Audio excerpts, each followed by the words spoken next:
बोलिए सदगुरुदेव की जय।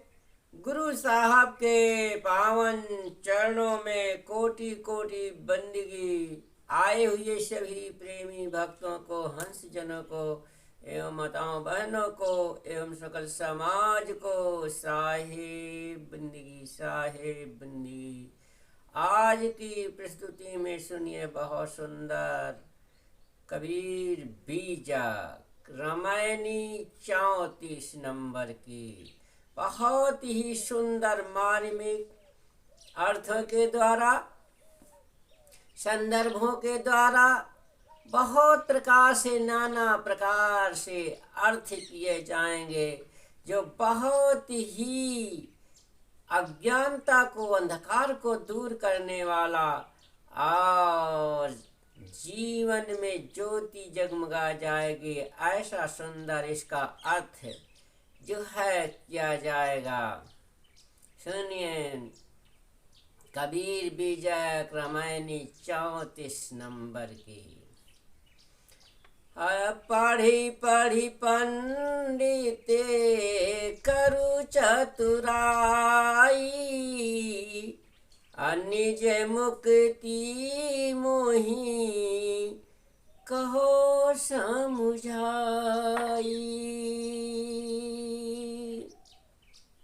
कहाँ बसे पुरुष कौन सा गाऊं, सो पंडित मोहि सुनावहु नाऊ।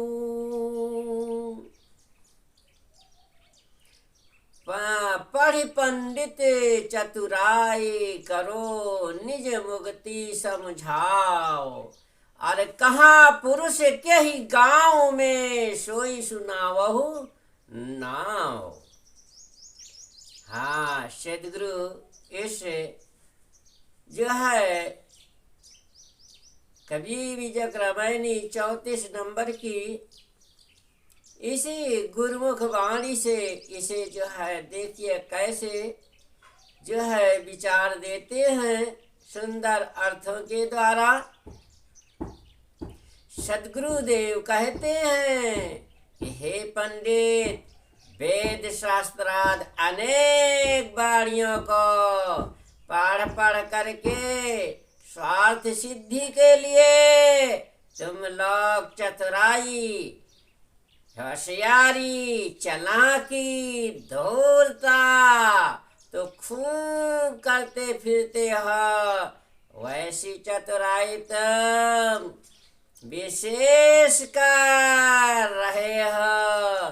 परंतु इस प्रकार से तुम्हारी वास्तविक मुक्ति भी कैसे होगी। आप वही तुम्हारी निज मुक्ति निश्चित कर रखी हुई। अपनी मुक्ति का भेद मुझे यथार्थ समझा करके कहो। तुम्हारा माना हुआ परम पुरुष परमात्मा कहाँ रहता है और उसके रहने का ठिकान रूप ग्राम कौन सा,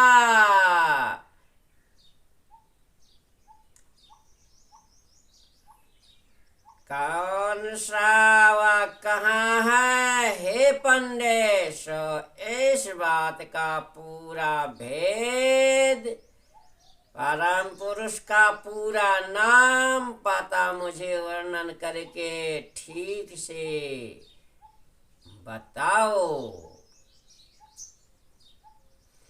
4 वेद ब्रह्म निज ठाना, अमुक्ति का मारम उन्हू नहीं जाना।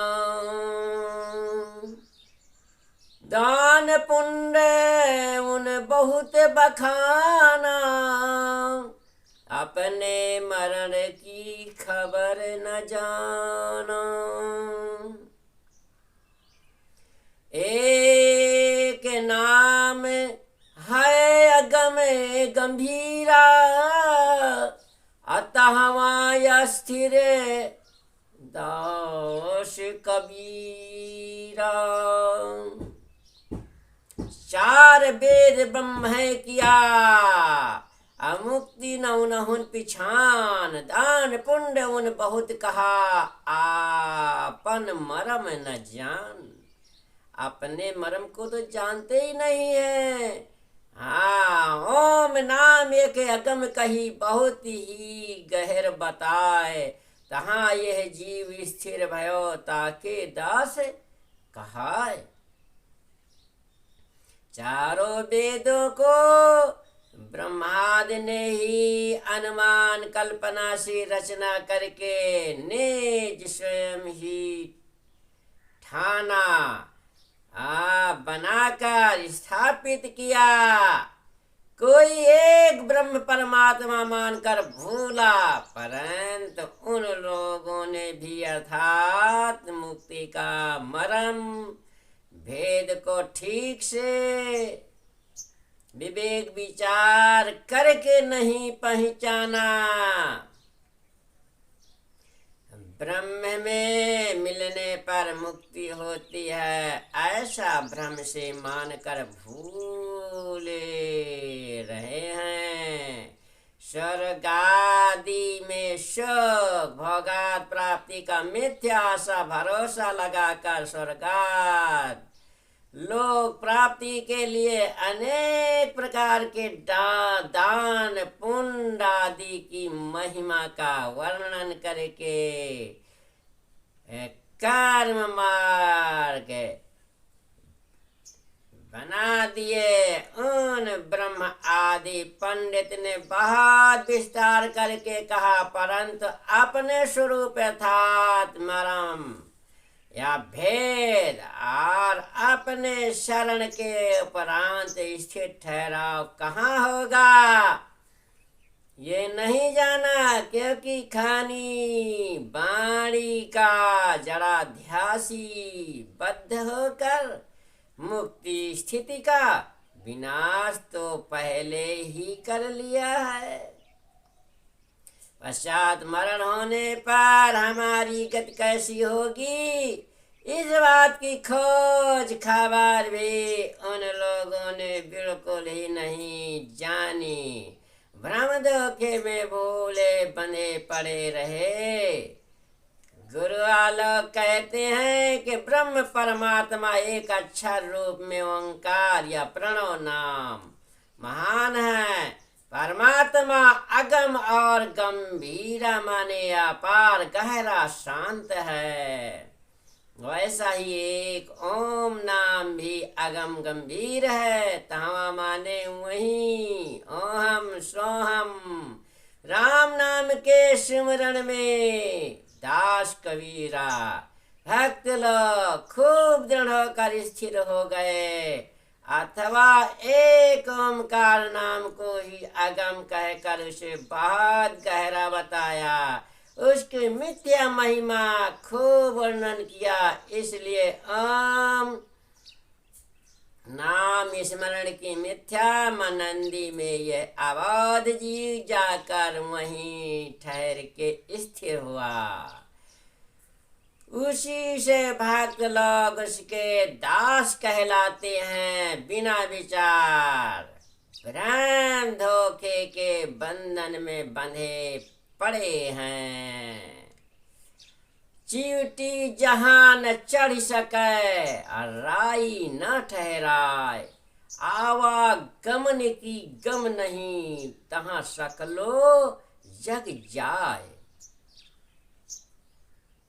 सदगुरु कहते हैं कि जहां पर चींटी चढ़ नहीं सकते, राई नहीं ठहर सकते और कोई जा आ नहीं सकते, जिसका गम किसी को नहीं है, वही ब्रह्मेश्वराद मानकर उसके पास में भ्रम धोखे से जगत के सब जीव जाना चाहते हैं बिना विचार के।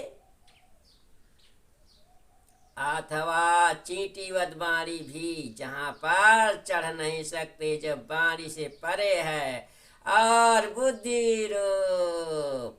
राई भी जहाँ ठहर नहीं सकती, जो मन बुद्धि से परे है, वैसा और ब्रह्म को निर्गुण निराकार निरंजन माना है। परंतु सो ऐसा कथन तो अबोध जीव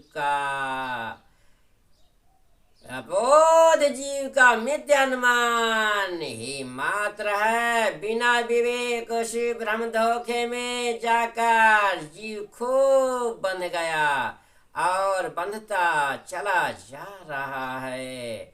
आवागमन जहाँ पर जाना और आना, पहुँचना और लौटना भी कुछ नहीं होता है। फिर कहो तो भला आकाशत सुन माने हुए व्यापक ब्रह्म में सो वहाँ कैसे करके कोई जाएगा, कैसे पहुँचेगा?